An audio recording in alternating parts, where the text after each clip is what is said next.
Okay. Let me ring the bell.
Good morning. Welcome to another beautiful morning where we can gather together at the First Universalist Unitarian Church. My name is Anna Gresham. I'm a member of this congregation, and I want to extend a special welcome to everyone joining us here today in person and online. Since 1870, UU Wausau has served as a vital voice for liberal religion in central Wisconsin. We are an intentionally free society that welcomes all people, no matter who you are or where you come from. Wherever you are on life's journey, you're welcome here, and you are welcome to join us as we learn, live, and love together. I would like to have Kate Passnow come up and give us an announcement of something that is also in the yellow pages of your order of service.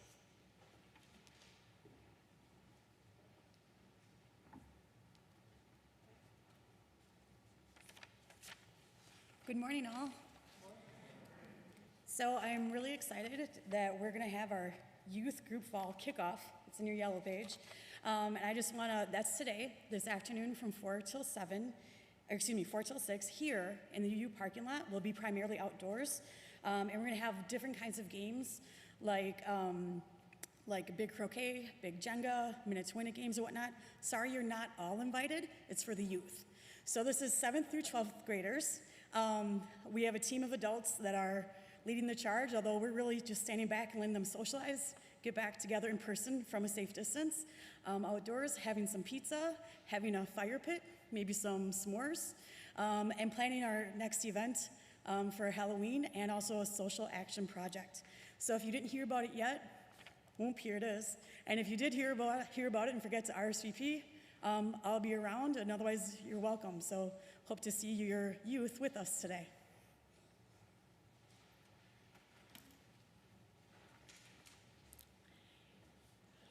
We're currently worshiping both in person and online, so be sure to follow us on Facebook, Twitter, or Instagram for updates and check our church's newsletter. And with that, let's gather our hearts and minds together for worship, and join me, please, in reciting the church's chalice lighting, which you will find the words in your order of service. We light this chalice for the light of truth, the warmth of love, and the fire of commitment. We light this symbol of our faith as we gather together. And now, open your teal books for opening hymn number 1008, When Our Heart is in a Holy Place.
Please remain standing for our affirmation. The words are in your order of service. Love is the doctrine of this church. The quest of truth is its sacrament, and service is its prayer. To dwell together in peace, to seek knowledge and freedom, to serve human need, to the end that all souls shall grow into harmony with the divine. Thus do we covenant with each other. and our doxology.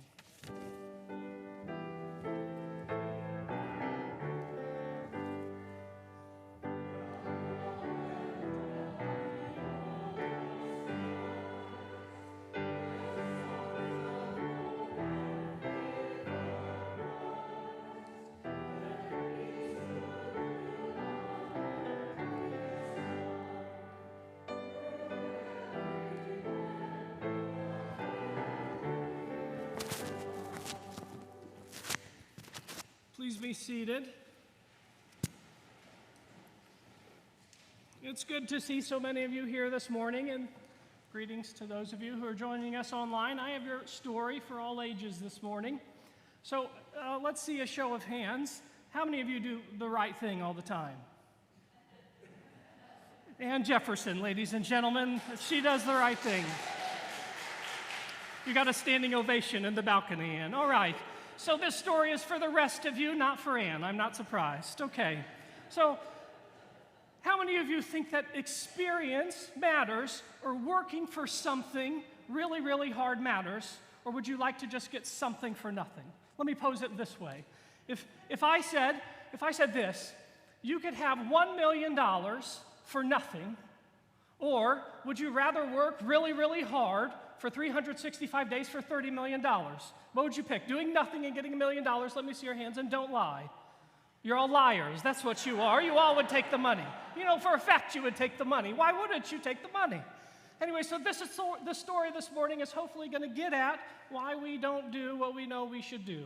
So go back in time with me to the year 1569. It was a great time. Target was just invented. IKEA was just invented. It was a wonderful time.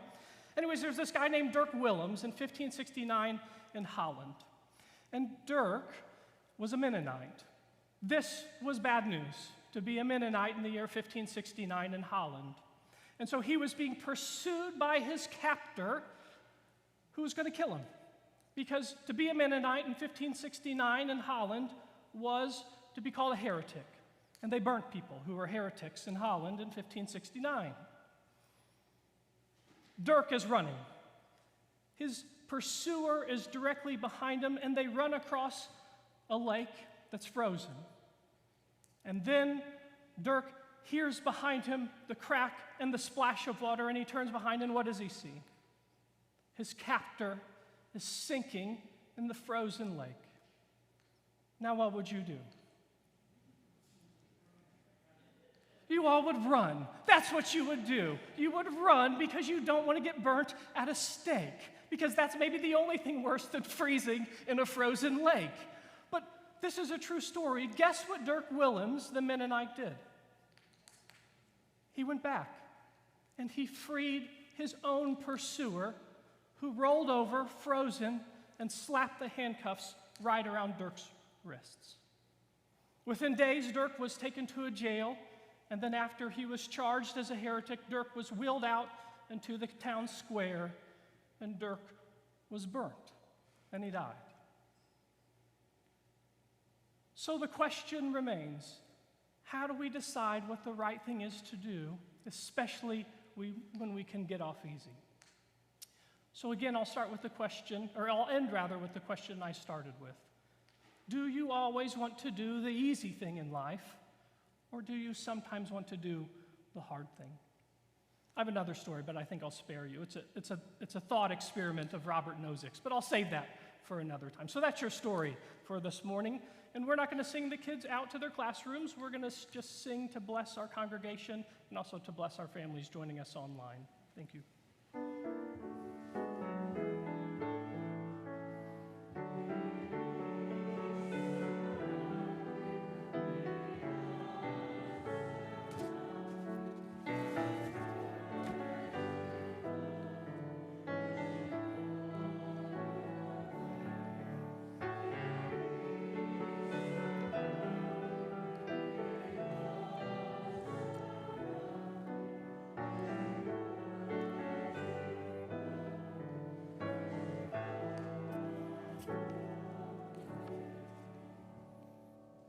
I'd like to invite everyone to join me in a spirit of prayer and meditation.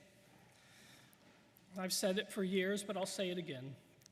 I think to pray right, you have to pray with your whole body. So I encourage you to put both feet flatly on the ground. If it is your custom to pray or meditate with your eyes closed, now is a good time to close them. And as we journey into silence together, take a moment. Become aware of your beating heart, your lungs that bring you air, the warmth perhaps of a friend right by your side. Let us pray. Holy, loving life, we watch in helpless anguish as smoldering conflict in distant lands flares into bloodshed. There seems to be so little we can do except to pray for understanding, tolerance, and forgiveness among the angry, weary people whose lives have been so battered by forces that seem to be beyond control.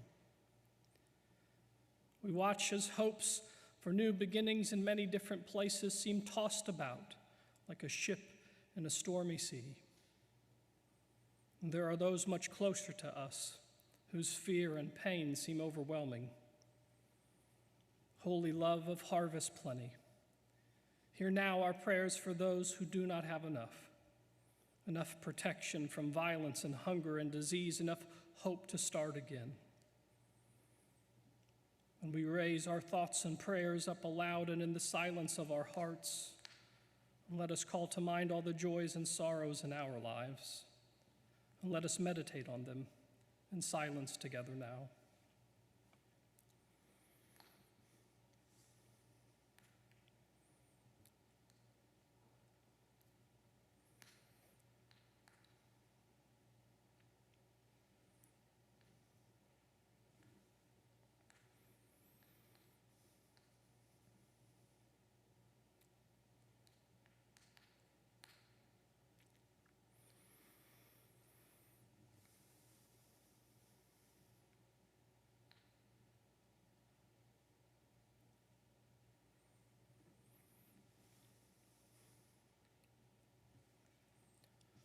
Amen.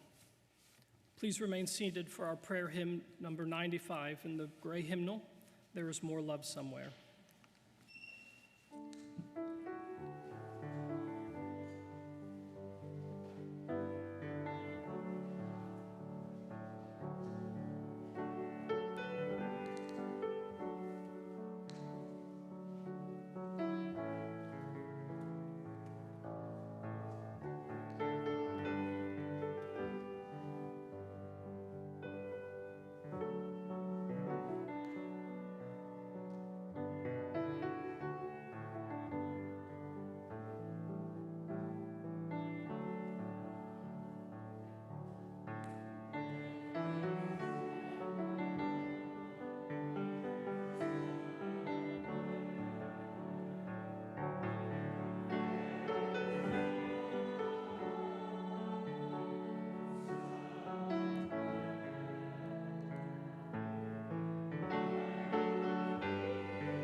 Here is a special offering today for a new group in Wausau that is helping the Afghan refugees. And it is our community-focused collection for today.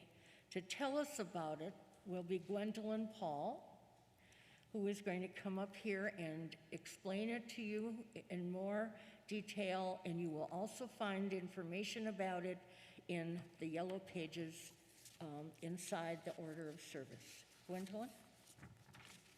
And the name of this group is New Beginnings.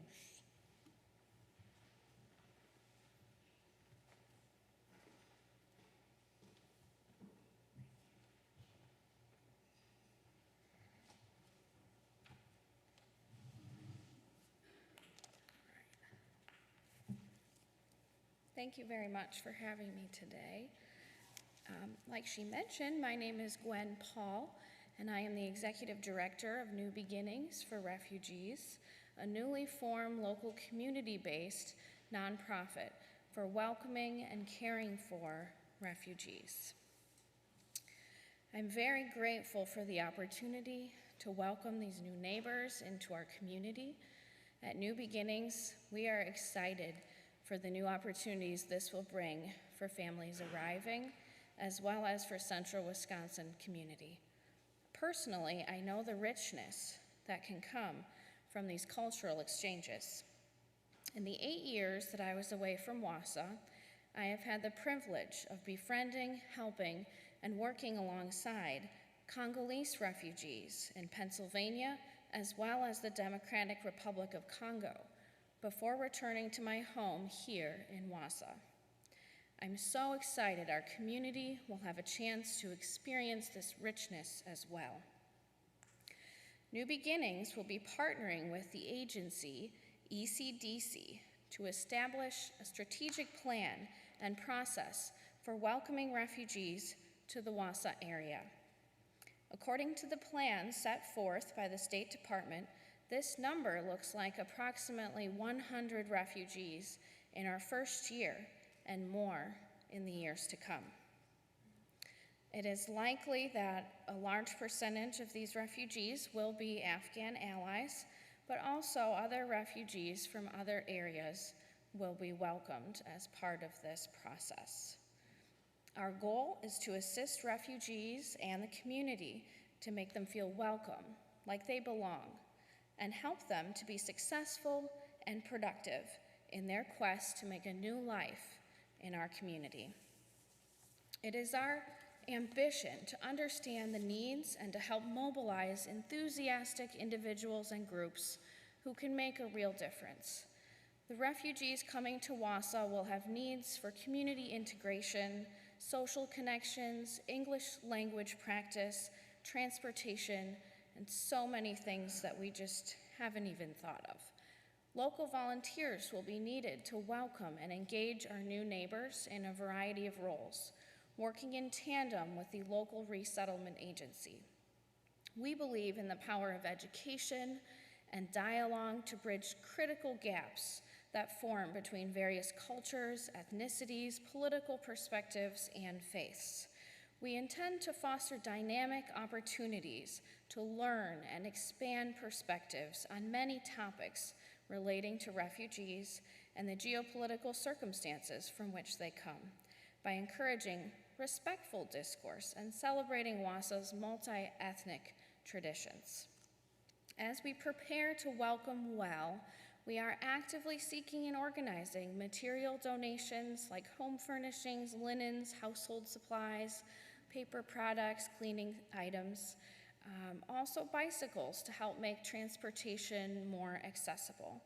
Material gifts are now being accepted at Whitewater Music Hall on Saturdays from 9 to noon at our donation drop-off site. We also continue to build strong financial partners in our community to sustain ongoing and future services. All of these gifts are being managed by the Community Foundation. All this early effort will really allow us to be well prepared as a community. Thank you very much for inviting me in. I'm honored to be able to share about how we can all come together and love our new neighbors. Thank you.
If you'd like to give a gift to New Beginnings today, there is a basket in the back of the sanctuary that you can drop some money into if you'd like, or otherwise you can stop by the church's website, and we have a giving selection there, and you can just drop down the box and designate the community focus collection, and 100% of what you give today will go to New Beginnings. So thank you in advance for your generosity.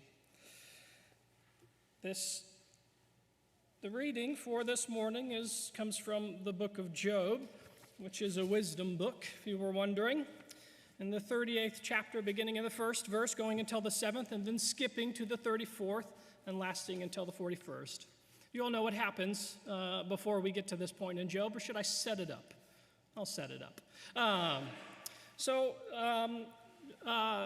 Job has the worst luck of anybody ever in the history of literature. He is picked on, and he loses absolutely everything. And then, in the midst of losing everything, his friends and his wife decide to show up and rain excessively on this poor guy's parade and tell him that basically what he did is his fault.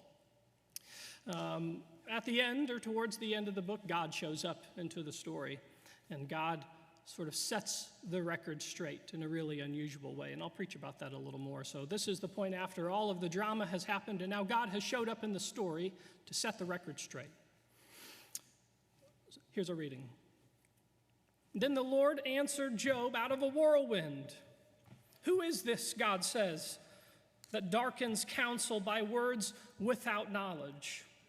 Gird up your loins, and I will question you, and you shall declare to me. Where were you when I laid the foundation of the earth? Tell me if you have understanding. Who determined its measurements? Surely you know. Or who stretched the line upon it? On what were its bases sunk? Or who laid its cornerstone when the morning stars sang together and all the heavenly beings shouted for joy? Can you lift up your voice to the clouds so that a flood of waters may cover you? Can you send forth lightning so that they may go and say to you, here we are? Who has put wisdom in the inward parts or given understanding to the mind? Or who has the wisdom to number the clouds? Or who can tilt the water skins of the heavens when the dust runs into a mass and the clods cling together? Can you hunt the prey for the lion or satisfy the appetite of young lions when they crouch in their dens or lie in wait in their covert? Who provides for the raven its prey when its young ones cry to God and wander about for lack of food? Therein ends our reading.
So on November 16th, 2011, my wife and I woke at dawn.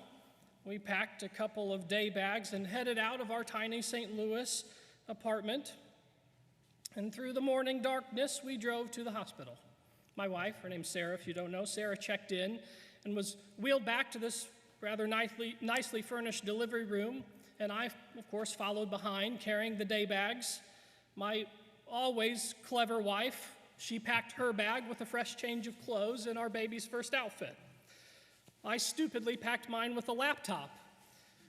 Like an idiot, I had this assumption in my mind that when my wife went into labor, I could finish this overdue paper on Madame Bovary for this lit class. I was trying really, really hard to get a gentleman's C in. Needless to say, I didn't write a sentence as our parents and our siblings checked in on us. I would estimate every 13 seconds. And then in between all those visitors, my wife and I, we would attempt to do the pre-delivery exercises. Instructions. If you all have ever been in a delivery room lately, you know that the instructions are printed on these laminated poster boards, and there are these expressionless cartoons. And they're bouncing on balls, or they're squatting like sumo wrestlers. And in one picture, there's a picture of a person sort of slumped over the side of their bed with their booty up in the air.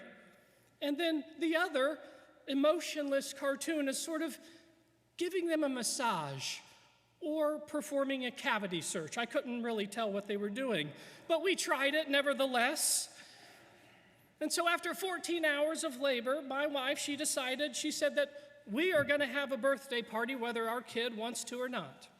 And so once again, Sarah was wheeled with me following behind and the day bags and my still unfinished lit paper into another room. And this one was a little bit more sterile. There were no posters of cartoon people doing cavity searches. There were only cabinets and sinks and an operating table right in the center of the room. And then people started to flow in with masks and gowns and gloves. You've been in the hospital before. And moments later, I watched a doctor perform a procedure that probably looks as terrifying today as it did when it was first performed in the 7th century. I tried to comfort myself by thinking how cool it was that my kid was about to come into the world just like Julius Caesar. But this didn't help me at all. I soon became terrified. But then behind this tiny flap of fabric that hid absolutely nothing I wasn't supposed to see, like a magician pulling a rabbit out of a hat, the doctor lifted my daughter into the air. And she said, "Happy birthday, Eleanor." And seconds later, the room filled with the sound of a child using her voice for the first time. And so a nurse wiped my daughter down. She did a couple of medical things, whatever that was, and then she wrapped Eleanor in a blanket, and she handed her directly to me. You see, up to this point, my whole life, I had dreamed of fathering a child. And there she was, right in my arms. And so I kissed her, and I smelled her head, and I had never smelled anything like that before. And still to this day, I think it is the best smell on the planet, and there's not even a name for it aside from calling it what it is, the smell of a baby's head. And there's something about that moment, the smell of my daughter's head, that's totally untranslatable. After all, how do you quantify how much you love the smell of your baby's head? I don't think you can. You can't, because there are parts of life that are just untranslatable. And so when Roman doctors started delivering babies by cesarean section, Jews at that same time started writing down oral tales like the book of Job. Now get this, scholars don't even know if the book of Job is a Jewish tale at all, because its characters don't even have Jewish names. And even the setting in the land of Uz is confusing because nobody has the foggiest idea where Uz was. And God is weirder than God's usual weird self in Job. And God colludes with Satan, who acts sort of like a deranged FBI interrogator. And Satan convinces God to let Satan inflict pain and suffering on poor Job to see if faith is possible when people don't get what they want. And so then what happens? Job loses everything. He loses his livelihood, 10 kids, they all die. He loses his home, he loses his health. And then once FBI agent Satan takes everything, he decides, I'm going to go ahead and cover Job's body with boils just for kicks. And so it's at this moment that Job's 4 buddies and his wife show up. And all of them are nice at first, but once they get past the get well soon part of the visit, they start to question whether Job's bad luck is Job's fault. And we do this too, lest you feel superior. We're all guilty of asking cancer patients whether they smoked, or liver patients whether they drank, or COVID patients whether they vaxxed. And what do Job's friends say? They say, repent and tell God you're a big idiot, and then all will be well. That's what they tell him to do. But Job hasn't done anything wrong. Nobody gets the confession they want. In fact, Job is a model citizen. The story tells us this from the outset. He's a good dad. He's a great husband. He gives heaps and heaps and mountains of money to the poor. He turns his annual church pledge in on time, ladies and gentlemen. He clothes the naked, he helps the sick, and he actually shows up to church on Sundays. This is a good man, let me tell you. And I bet if you ask anyone a story from the Bible that they know, I bet that they would tell you they know the story of Job. And I think people know the story of Job because it's not just good art, it's great art. What great art has the power to do, is that it has the power to read us. Let me tell you what I mean. There are books and paintings and music so good, it's as though they read us. My personal catalog are albums like Miles Davis' Kind of Blue, or a book by Marilyn Robinson entitled Gilead. For me, these are examples of art that have the power to read. Job's a story that reads because it asks human questions. Will people believe in God, or will they believe in anything if they are not rewarded? And why should people be faithful to a God who allows the wicked to triumph and the innocent to suffer? Job reads us because its questions embody one of the common beliefs in modern thinking. And what are one of those modern beliefs? It's that there are no answers and only riddles. So the British writer P.L. Travers, she captured this mindset when she wrote, quote, "For me, there are no answers, only questions, and I am grateful that the questions go on and on." What makes Job succeed is, in fact, the story's failure. So at the end, after Job and his friends argue whether you reap what you sow, if you can pull yourself up by your bootstraps, that you get what you give, God shows up. And God speaks and paints a poetic portrait of creation, complete with eagles and lions and snow and fire and hail and monsters. And God's poem succeeds in that it fails to reduce life's strangeness. It doesn't answer a mystery. Can you send forth lightning? It asks. Where were you when the earth's foundations were laid? Can you number the clouds? Did you create the elements that allows humans to breathe the byproduct of trees? And this line of questioning isn't meant to belittle. If you recall, T.S. Eliot wrote that poetry is a raid on the inarticulate. God's response to Job's despair is a raid on what seems to us impossible to understand. The story's purpose is to show readers that all of us have a stake in the discussion about how to understand what William Brown called the ethos of the cosmos.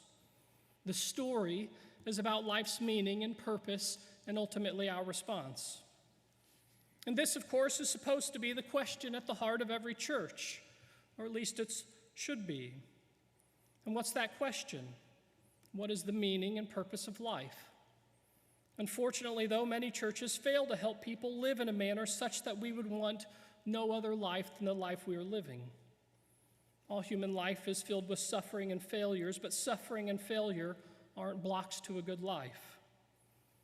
This theologian, Stanley Hauerwas, said, quote, "To have lived a good life is to have lived in a manner that testifies to our dependence on others and makes it possible the satisfaction that accompanies doing the right thing without regret or notice."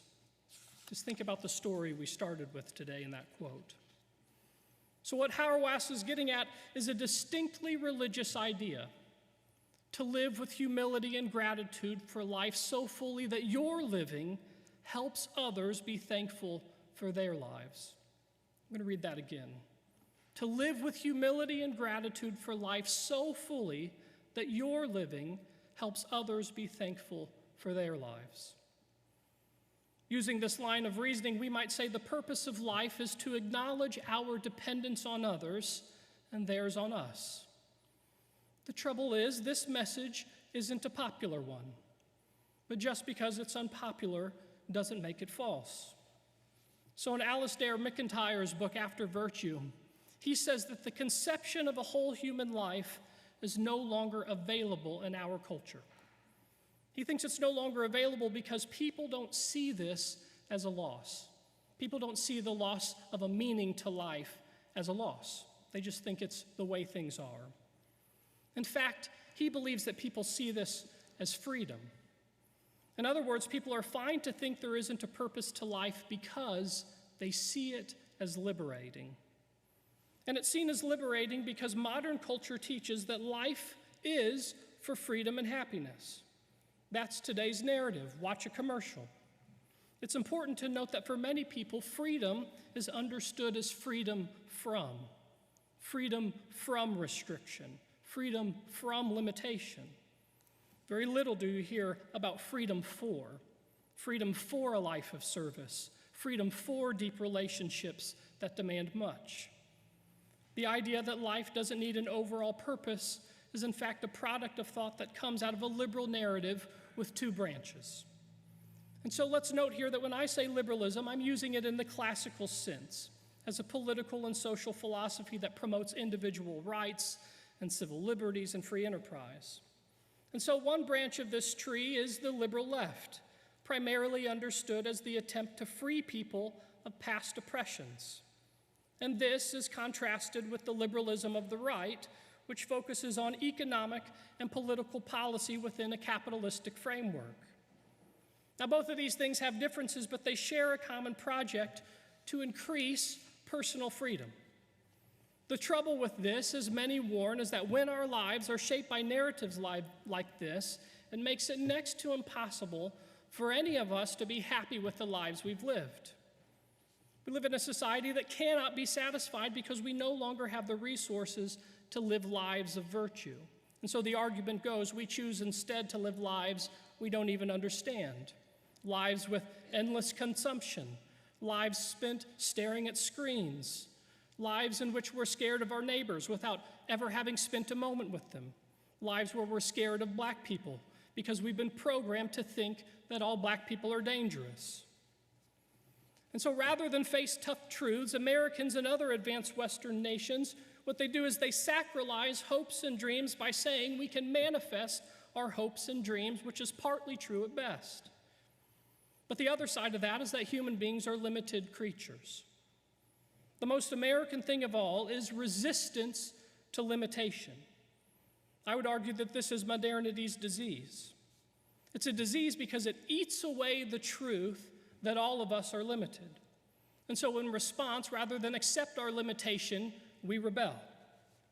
If you need evidence for our rebellion, I'm going to lay it out for you right now.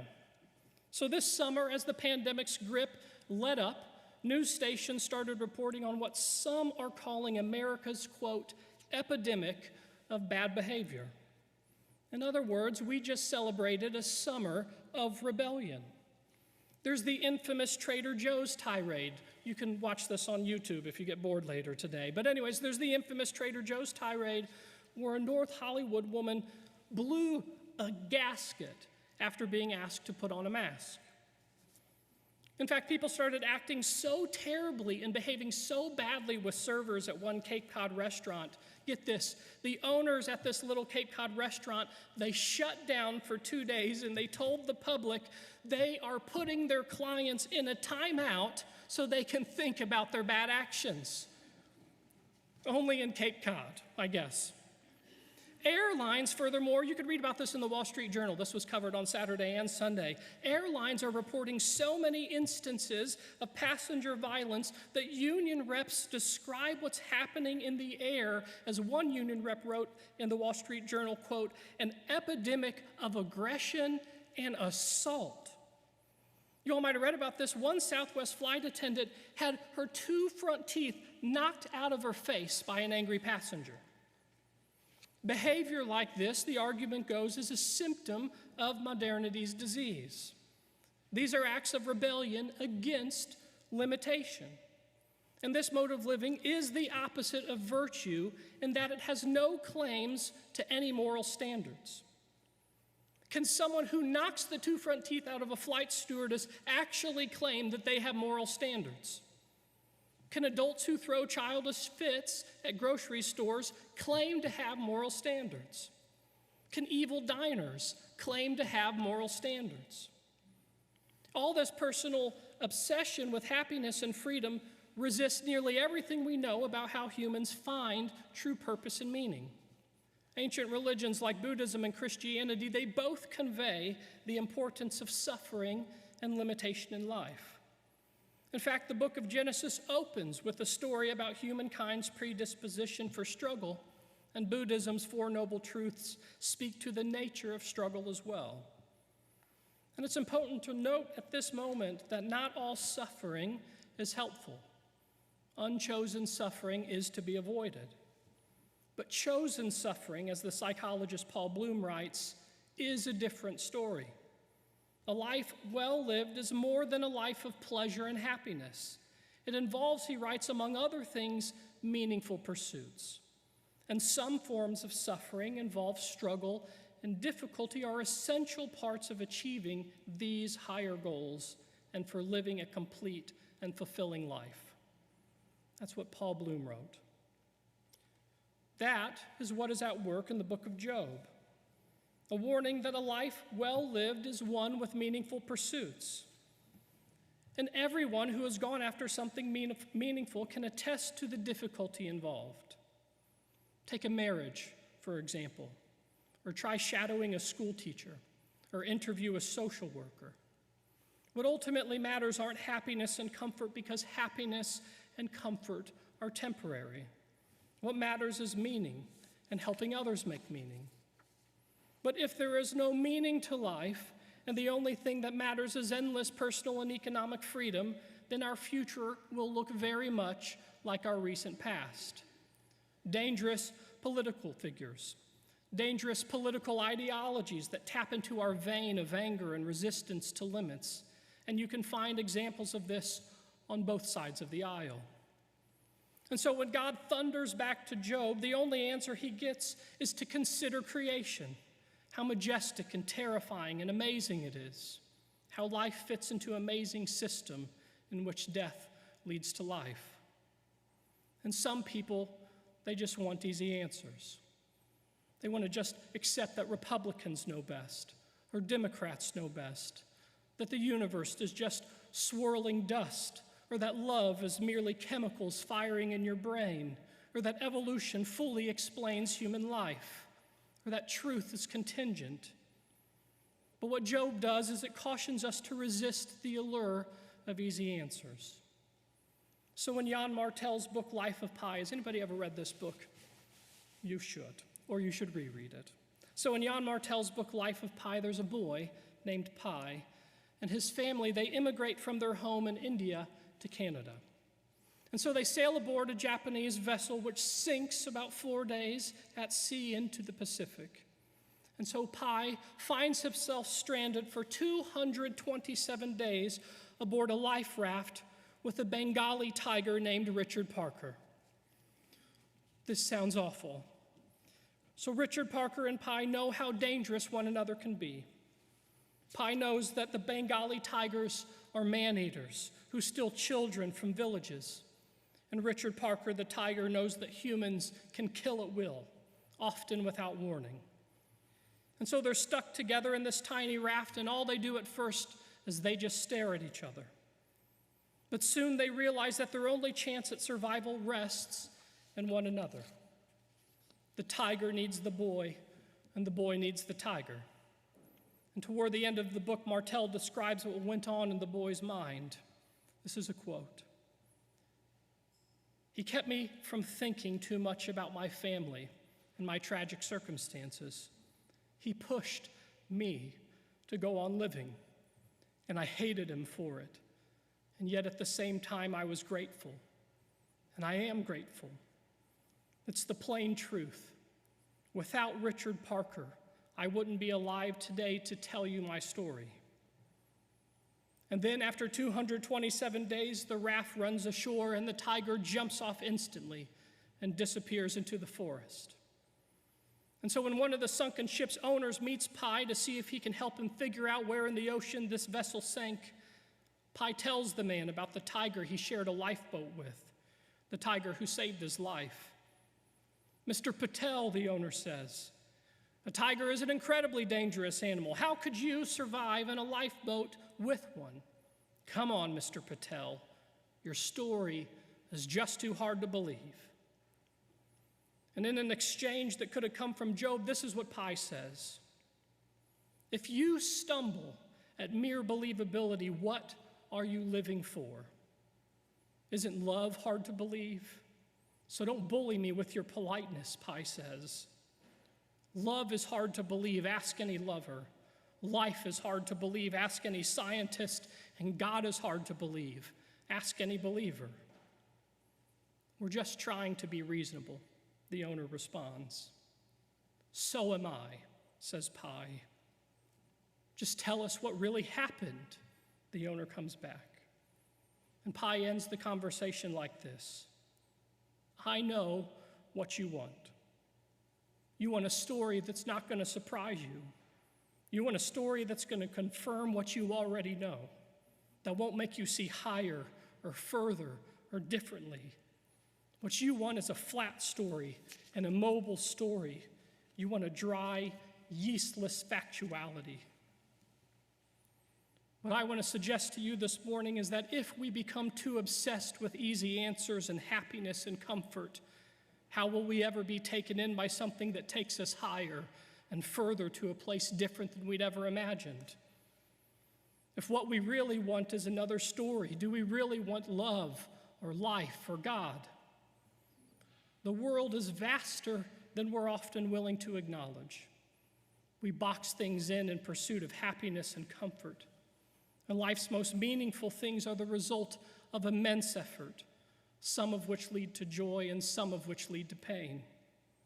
And there are some things in life that you just can't translate. They just are.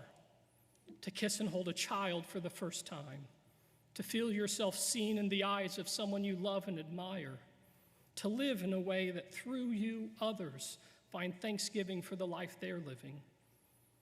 Every single one of these possibilities leave you exposed to the problem of pain, but they also open up the possibility for you to see the world differently, as a world charged with glory. Amen. You're welcome to rise in spirit or body now and join in singing our closing hymn, number 1064, in the teal hymnal, Blue Boat Home.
sets us free.